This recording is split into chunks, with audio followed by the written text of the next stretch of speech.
आज औरंगाबाद में समाजवादी पार्टी के उम्मीदवार मोहतरम अब्दुल गफ्फार कादरी साहब के इस जन सैलाब में आए हुए जनाब विजय खंडारे साहब, आरजेडी प्रेसिडेंट मोहतरम कलीम कुरैशी साहब, हबीब कुरैशी साहब, नासिर मेहदी चाउल साहब, कादिर चाउल साहब, मूसा मेहदी चाउल साहब, जमील खान साहब, मूसा फिरोज खान साहब, फराज साहब, डॉक्टर मीर कादरी साहब, मुस्तफ़ा खान साहब, ओवैस आलम साहब, सुनील पुराडिके साहब, सलमान चाउल साहब, अब्दुल रऊफ साहब, फैसल साहब, नसीम सिद्दीकी साहब, मुन्ना साहब, सुहेद जलील साहब एंड समाजवादी पार्टी के तमाम अहदेदारान, मेरे सामने बैठे दाएं और बाएं तमाम बुजुर्गों और बड़ी तादाद में मेरी माओ और बहनों, अस्सलाम वालेकुम रहमतुल्लाहि व बरकातुहू। हंगामा खड़ा करना मेरा मकसद नहीं, हंगामा खड़ा करना मेरा मकसद नहीं। मेरी कोशिश है कि सूरत बदलनी चाहिए। मेरे सीने में ना सही तो तेरे सीने में सही हो कहीं भी आग, लेकिन आग जलनी चाहिए। नौजवान साथियों, मुझे बहुत खुशी है कि मुझे बहुत ही अच्छे मजबूत उम्मीदवार मिले हैं। मैं हमेशा एक गाना गाता हूं, किसी का हृदय जब कोई तोड़ दे, किसी का हृदय जब कोई तोड़ दे, तड़पता हुआ जब कोई छोड़ दे, तब तुम मेरे पास आना प्रिय, मेरा घर खुला है खुला ही रहेगा, मेरा घर खुला है खुला ही रहेगा। वाकई मैं तो नाम सुनता था डॉक्टर साहब का बहुत दिनों से कि बहुत मजबूत उम्मीदवार है, और अल्हम्दुलिल्लाह अल्लाह ने उनको मेरे पास भेज दिया।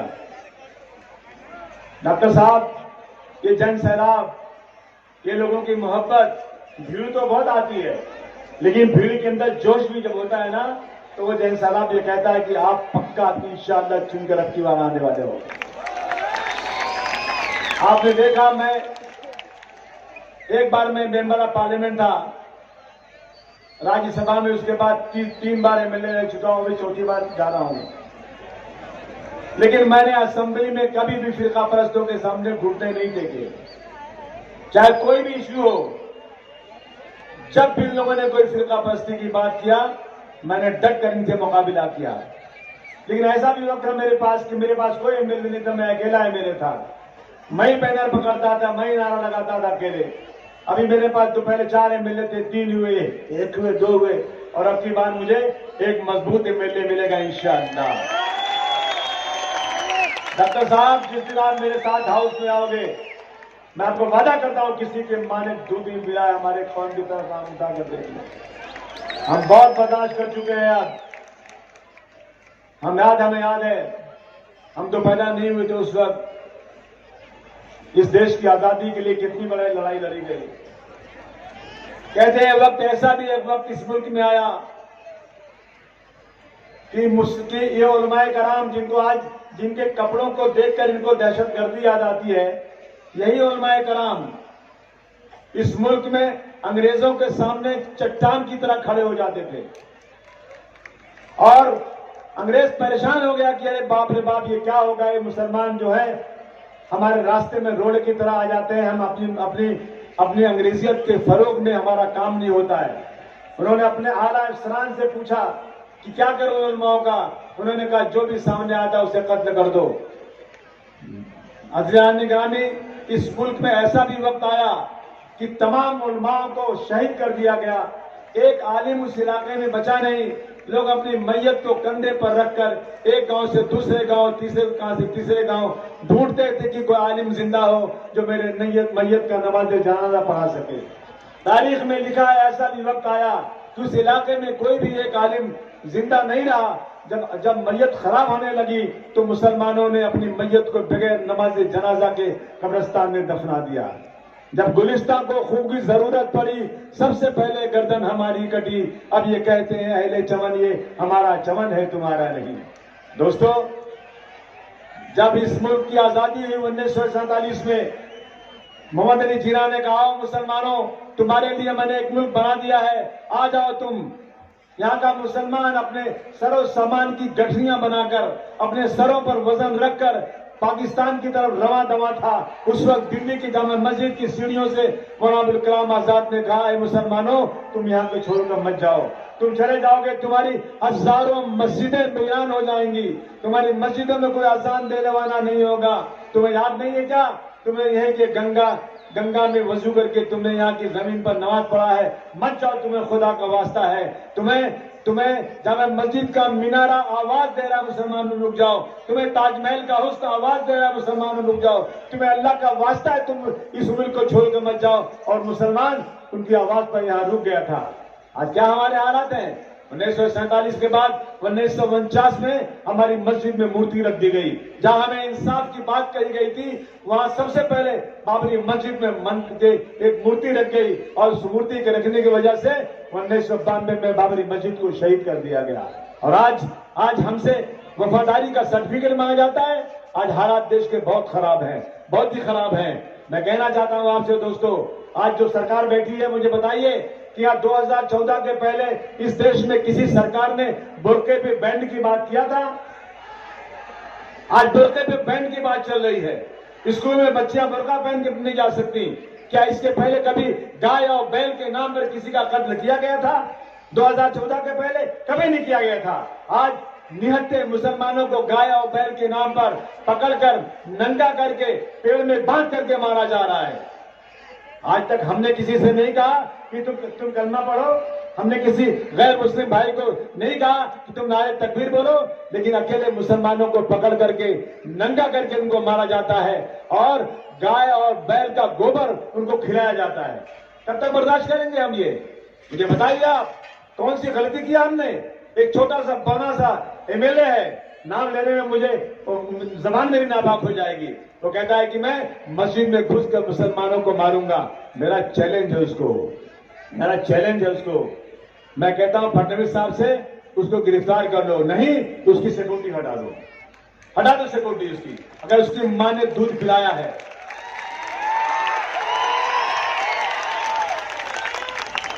मेरी मस्जिद में घुस के मारोगे और सिक्योरिटी में चलोगे? मैंने जाकर फडणवीस साहब से बात किया, कहते मैं उसको समझाऊंगा। आप उसको समझाएंगे? एक लड़के ने सिर्फ और सिर्फ औरंगजेब रहमतुल्लाह अलैह का स्टेटस रख लिया, सिर्फ औरंगजेब रहमतुल्लाह अलैह का अपने मोबाइल पे स्टेटस रख लिया, उसे गिरफ्तार कर लिया गया। और एक शख्स कहता है कि मैं मस्जिद से मीनारे से लाउड स्पीकर उतार दूंगा, कहता है मैं मस्जिद में घुस के मारूंगा। मेरा चैलेंज है, तेरी मां ने दूध पिलाया है तो मस्जिद में आकर लाउड स्पीकर उतार के दिखा दे। बहुत हो गया, बहुत हो गया। बर्दाश्त की हद होती है। एक बार सुना, दो बार सुना, तीन बार सुना, क्या हिजड़ा समझते हो उनको? अबे बड़े बड़े अंग्रेजों के छक्के छुड़ा दिए, तेरी कौन सी है? किस खेत की मूली है तू? तुमने औरंगाबाद का नाम बदल दिया। वो औरंगजेब रहमतुल्लाह अलैह 52 साल तक जो घोड़े पर चढ़ते रहे, कभी बिस्तर पर नहीं सोए, जमीन पर सोए, एक पैसा सरकार का नहीं लिया, टोपी सिलकर अपना खर्च किए। कहा राजा भोज, कहा गंगू तेली।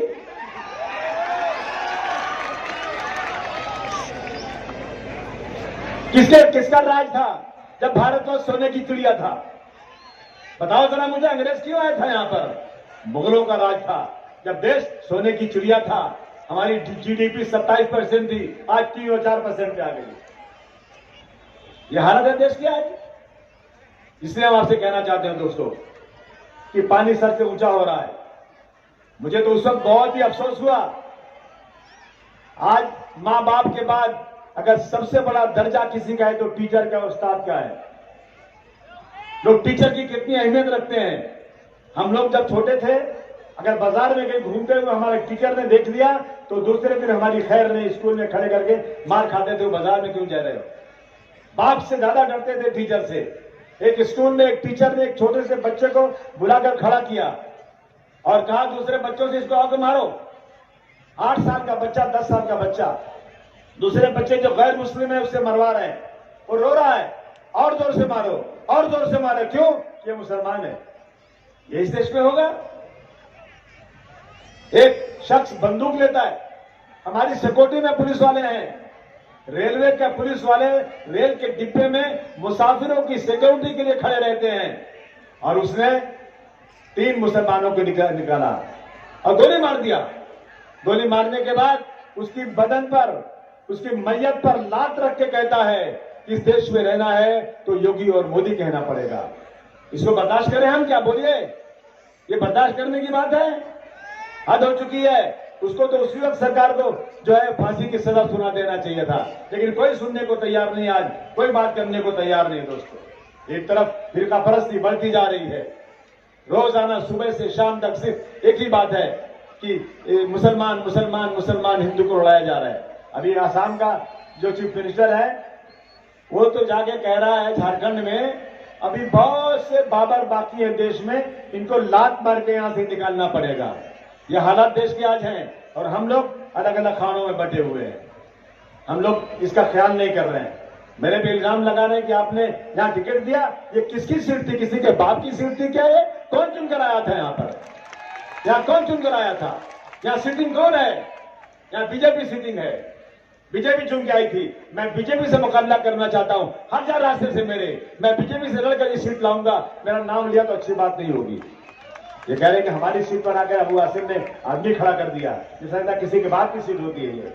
जब मैं लड़ रहा था मेरे सामने उम्मीदवार खड़ा किया, मेरा बेटा लड़ रहा था वो उम्मीदवार खड़ा किया, हालांकि जीते कहीं नहीं, हर जगह हार गए, लेकिन सामने खड़ा करके वोट काटने की कोशिश हमेशा करते हैं और इल्जाम हमारे ऊपर लगाने की बात करते हैं। दोस्तों, ये इसलिए मैं आज कहना चाहता हूं दोस्तों, आज तो वक्त बहुत खराब है, हम सबको मिल करके मुकाबला करना चाहिए।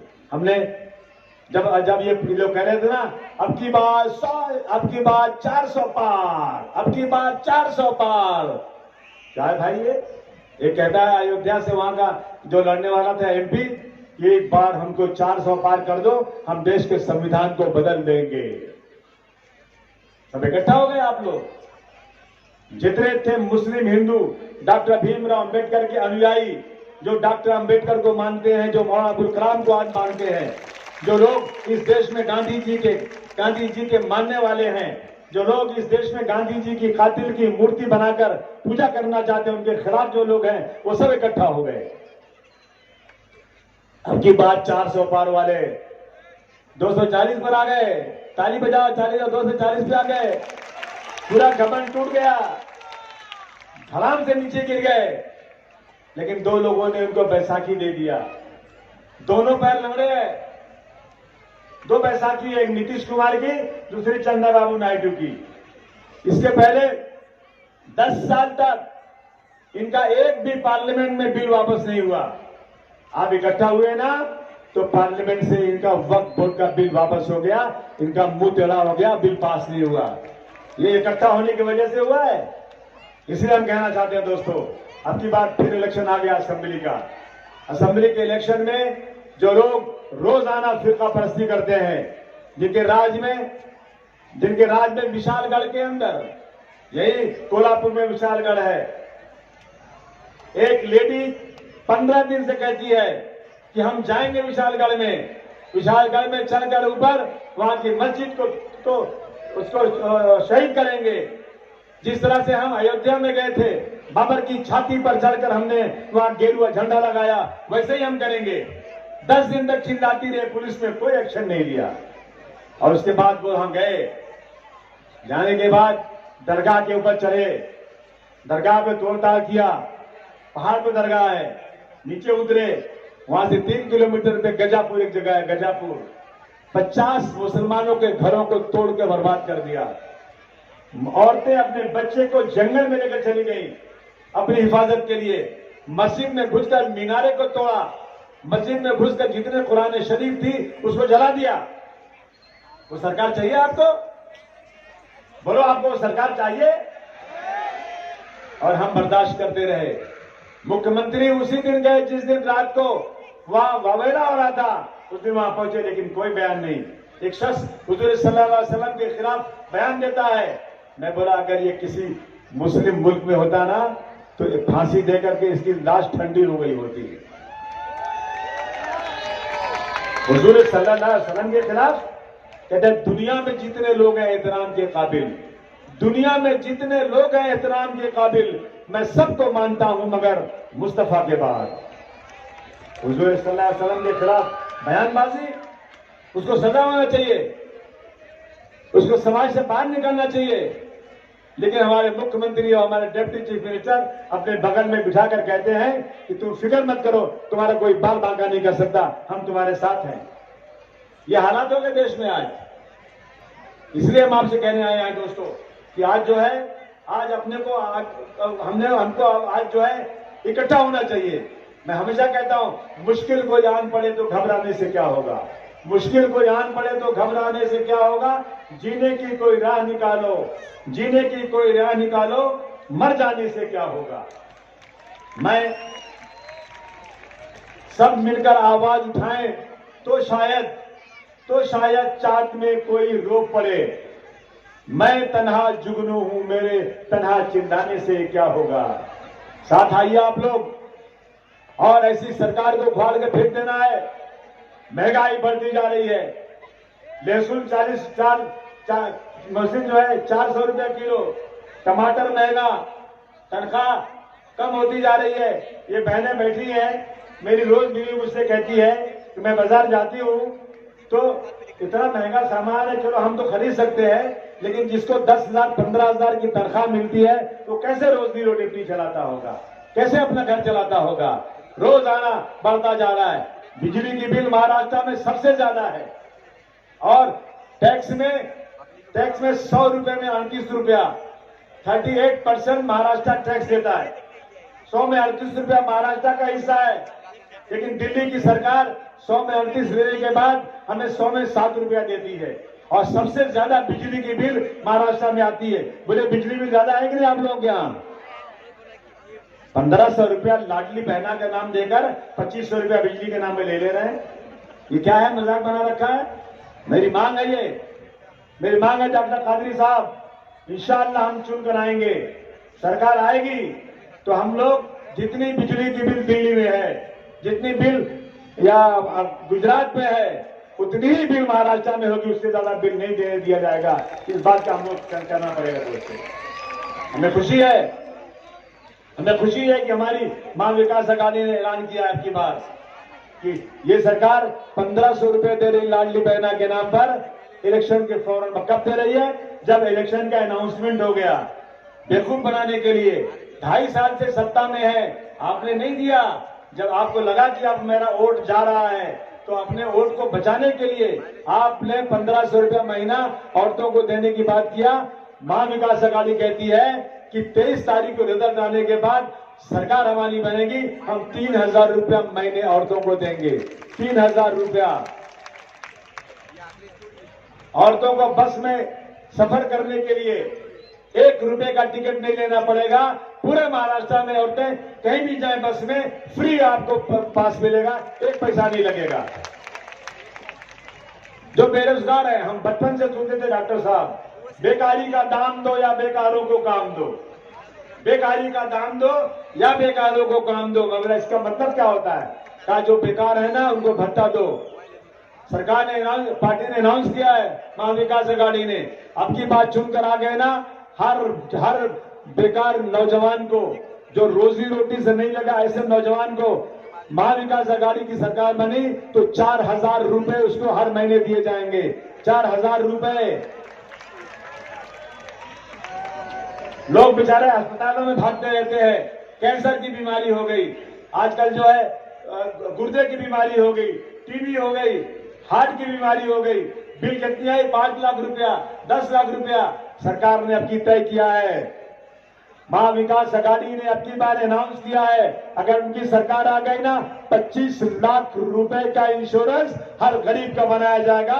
25 लाख रुपए तक की इलाज फ्री, दवाएं फ्री। और याद रखना, सरकार ने जो ऐलान किया है ना, अगर वो काम नहीं करेगी ना, मैं और डॉक्टर साहब हाउस चलने नहीं देंगे जब तक पूरा काम नहीं करोगे। और आपने देखा है, मैंने हाउस में वो काम नहीं होने दिया जो सरकार ऐलान करती है और नहीं काम करती है। तो इसका हमारा पूरा आपको यकीन पूरा है। इसलिए दोस्तों, अब की बार डॉक्टर साहब के साथ नाइंसाफी हुई है। एक बार इलेक्शन लड़े, कितने वोट से हारे थे आप? एक ही बार लड़े आप। और पहले वो हम लोग कबड्डी खेलते हैं ना, कबड्डी कबड्डी कबड्डी कबड्डी कबड्डी खेलते जाते हैं ना, तो जो लाइन रहती है पकड़ने वाले रहते हैं, थोड़ी सी लाइन छूट जाती है और लाइन पकड़ते पकड़ते पकड़ते एक सूत बाकी रह जाता है और सांस टूट जाती है। तो बड़ा अफसोस होता, वही हालत है कि इन्होंने डॉक्टर साहब ने कई लाख वोट दिए होंगे। कितने वोट दिए थे? डॉक्टर साहब ने 80,000 वोट लिए और 3,000 वोट लिए होते ना, और तो मेरे साथ असेंबली में पहुंच गए होते। सिर्फ 3,000, दोनों बार हारे 3,000 वोट से। और अब की बार इंशाअल्लाह डॉक्टर साहब आपके झोली में कई हजार वोट ज्यादा आएंगे, कम आने का सवाल ही नहीं पैदा। बोलो सच्चाई है कि नहीं? वादा करो आप लोग, अब की बार कितना वोट देंगे? जोरदार तरीके से। आपको पता है डॉक्टर साहब, समाजवादी पार्टी की सरकार यूपी में आई। उत्तर प्रदेश में समाजवादी क्या चाहती है सुनो आप। यूपी में माइनॉरिटी के बच्चों को आईएएस आईपीएस बनने के लिए एक नई इमारत बनाई गई। उसमें बड़े बड़े टीचर्स प्रोफेसर आए कि इनको आईएएस आईपीएस की ट्रेनिंग दो, और उनको लिए 15 करोड़ रुपए का फंड अब अखिलेश यादव ने दिया। वही काम हम लोग इंशाअल्लाह यहां करके दिखाएंगे आपको। यूपी में फसाद हो गया था एक बार, यहां भी फसाद हुआ था, मैं आया था यहीं पे, गोली मार दी गई थी। एक शख्स अपने घर में था, पुलिस वालों ने बैठ के गोली मारा उसको। जब मैंने असेंबली में उठाया ना, फडणवीस ने कहा नहीं गलत बोल रहे हैं आप। मैंने कहा मैं गवाही मेरे पास है, नहीं माने मेरी बात, नहीं सुना उन्होंने मेरी बात। और उसके बाद क्या दिया उनको? कुछ मुआवजा नहीं मिला उनको, एक पैसा मुआवजा नहीं। लेकिन उत्तर प्रदेश में जब फसाद हो गया था तो मरने वालों को के परिवार को अखिलेश यादव ने 15-15 लाख रुपया दिया था। कितना? 15-15 लाख रुपया। और जिन पुलिस वालों ने वहां पर बराबर से काम नहीं किया, उन सबको सस्पेंड कर दिया था अखिलेश यादव ने। वहां के एमपी को, वहां के एमएलए को, जो लोग फिरका परस्ती में थे, सबके हाथों में हथकड़ी लगाकर अखिलेश जी ने जेल में भेज दिया था। शर्म आना चाहिए इन लोगों को, जब मुसलमानों को मारते हैं तो उनकी और तरक्की कर देते हैं ये लोग। और आप सुनिए, उन लोगों को घर बनाने के लिए झोपड़े थे उनके गरीबों के, अखिलेश यादव ने 1,800 करोड़ रुपया अपने खजाने से उन गरीबों को घर बनाने के लिए दिया था। और आज तक आजाद हिंदुस्तान में किसी ने यह काम नहीं किया है। ये मेरा चैलेंज है कि वो जाकर के बता दे काम किया इस तरह से। समाजवादी पार्टी इस देश में हर शख्स के लिए, चाहे हिंदू हो या मुसलमान, सिख हो या ईसाई, सबको एक तरह से देखती है। मुलायम सिंह यादव हिंदू थे, अखिलेश यादव हिंदू है, लेकिन आज अबू आसिम मुलायम सिंह यादव के साथ इसलिए खड़े हैं कि मुलायम सिंह यादव या अखिलेश यादव कभी भी जिंदगी में कभी भी फिरका परस्ती नहीं करते, इसलिए मैं उनके साथ खड़ा हूं आज। इसलिए मैं आपसे कहना चाहता हूं, एक बार समाजवादी पार्टी को ताकत दे दो। और मुझे उम्मीद है अब की बार जो सर्वे आ रहा है ना, उस सर्वे से जाहिर हो रहा है कि अब की बार महाविकास अघाड़ी और महाअघाड़ी, यानी एक तरफ बीजेपी का जो अलायंस है, दूसरी तरफ कांग्रेस समाजवादी का जो अलायंस है, उसमें सिर्फ 5, 10, 15 सीटों का फर्क रहने वाला है। 5, 10, 15 सीटें। और मैंने 8 सीटें खड़ी की है। आप हाथ मिला के दुआ कर देना, मेरी सीटें चुनकर आ गई और मेरी सीटों के बगैर सरकार नहीं बने ना, तो मैं मामला ऐसा कर दूंगा कि आप सोच नहीं सकते कि क्या हो गया इस देश के अंदर। ये मैं आपसे कहना चाहता हूं दोस्तों, ये कहने आपसे आए थे दोस्तों।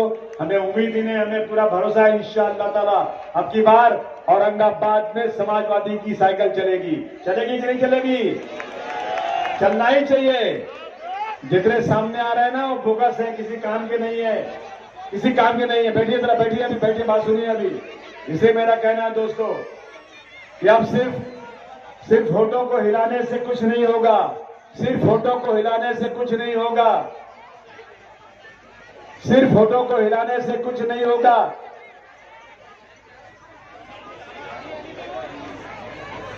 सिर्फ होठों को हिलाने से कुछ नहीं होगा। जिंदगी के लिए बेमौत मरते ही क्यों हो, और अहले ईमान हो तो शैतान से डरते क्यों हो। तुम भी महफूज कहां, अपने ठिकाने पे हो। बाद अखलाक तुम्ही लोग निशाने पे हो। सारे गम सारे शिकवे सारे गिरे भुला के उठो।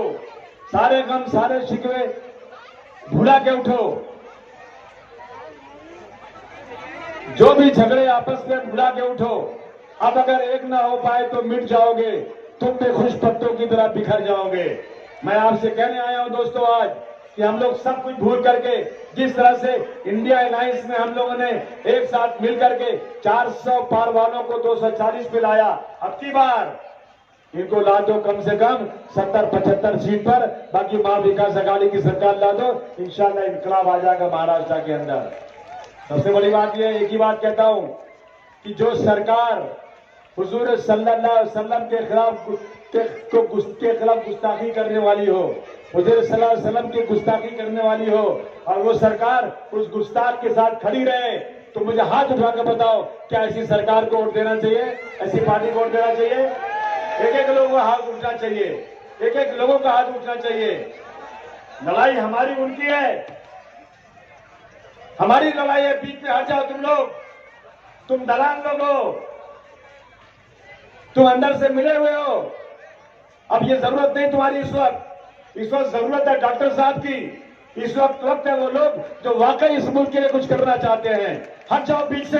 डॉक्टर साहब की डायरेक्ट टक्कर है आपके पास का प्रश्नों से, और आप साथ रहेंगे ना, ये उनको पटक देंगे, पक्का पटक देंगे अब की बार। और डॉक्टर साहब यहां से समाजवादी पार्टी की साइकिल पर बैठ के जाएंगे। जाएंगे कि नहीं जाएंगे? जोर से बोलो, तुम्हारी निशानी क्या है? असेंबली आपको भी साइकिल चलना पड़ेगा। अब हम दोनों डबल साइकिल में जाएंगे। साइकिल पे मैं चलाऊंगा, डॉक्टर साहब को बिठाऊंगा। ये तमन्ना पूरी करोगे? बोलो भाई। अरे यार हाथ लगा बोलना भाई को यार। गाड़ भागो भाई, तुम लोग क्यों भी हाथ उड़ाते हो यार? उठाओ हाथ सब लोग, बजाओ ताली सब लोग, बजाओ ताली जोर से। अखिलेश यादव जिंदाबाद, अखिलेश यादव जिंदाबाद। और जोर से बोलो, अखिलेश यादव जिंदाबाद, समाजवादी पार्टी जिंदाबाद।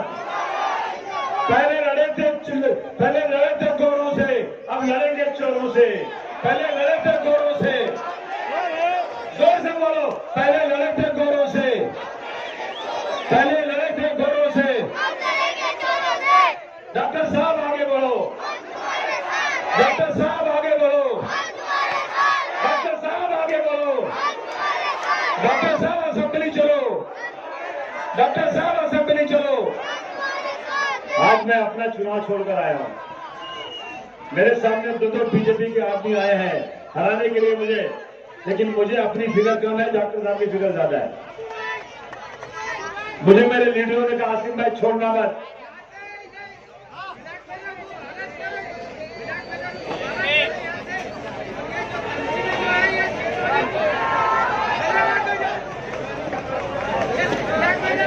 जी इसी उम्मीद से आया था बम्बई से चलकर। आज सुबह चला हूं, गाड़ी से आया हूं, और अभी फिर निकल के जाऊंगा। फिर कल सुबह से बम्बई में प्रचार करूंगा। इस उम्मीद से आया था कि शायद कि तेरे दिल में उतर जाए मेरी बात, और इंशाल्लाह उतरेगी, मुझे पूरी उम्मीद है। आपका बहुत बहुत शुक्रिया, बहुत बहुत धन्यवाद, बहुत बहुत मेहरबानी। जय हिंद, जय महाराष्ट्र।